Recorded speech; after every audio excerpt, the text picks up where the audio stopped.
অনেক বেশি কঠিন। কিয়ামত যত কঠিন, জাহান্নাম তার চেয়ে অনেক অনেক অনেক বেশি কঠিন। কবর যত কঠিন, কিয়ামত তার চেয়ে অনেক বেশি কঠিন। উসমান রাদিয়াল্লাহু তাআলা আনহু যখনই কবরের পাশে যেতেন তখনই কান্নাকাটি শুরু করতেন। দুই চোখের পানি ঝরঝর করে বয়ে দাড়ির উপর দিয়ে নিচে ঝরে পড়ত। তাকে বলা হতো তাজকুরুল জান্নাত ওয়ান নার ফালা তাবকি বিল আযাব। আচ্ছা উসমান রাদিয়াল্লাহু তাআলা আনহু, আপনি যখন জাহান্নাম জান্নাতের কথা বলেন তখন তো এত কাঁদেন না, কিন্তু কবরের কথাতেই আপনি কবরের মানজিল মিন মানাজিলিল আখিরাহ, মরার পরে প্রথম স্তর হলো কবর। মরার পরে প্রথম বিপদ হলো কবর। ফাইনাজা মিনহু ফাবাদা ইসরু মিনহু। যদি মানুষ কবরে বেঁচে যায় তাহলে পরের গুলো সহজ হয়ে যাবে।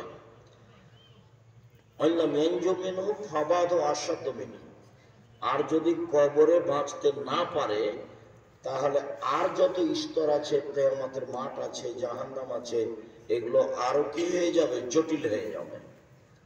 তো এই জন্য আমি কবর দেখলেই আমার কান্নাকাটি শুরু হয়ে যায়। এটা হলো মরার প্রথম স্তর, এটা হলো মরার পরে প্রথম বিপদ। বাড়ির পিছন দিকে যে 3.5 হাত 2.5 হাত গর্ত করে কবর দেওয়া হয়েছে, এটার নাম মূলত কবর নয়।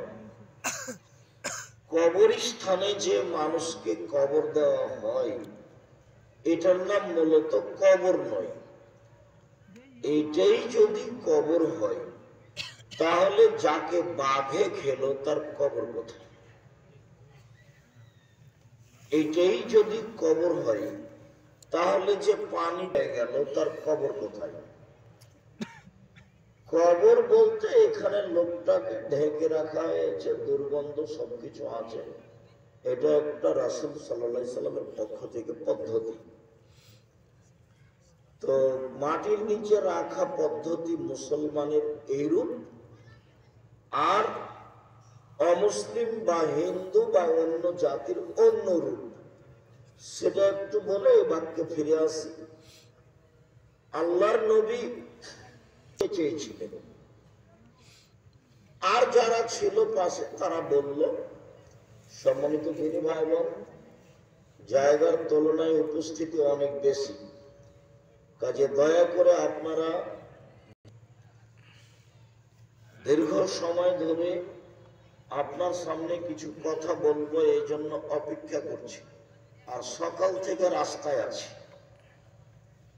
আপনি যদি এখন কোনো সমস্যা দেখিয়ে বা কোনো বিচারের দিন পর্যন্ত একটা দীর্ঘ সময়ের নাম কবর, যাকে বলা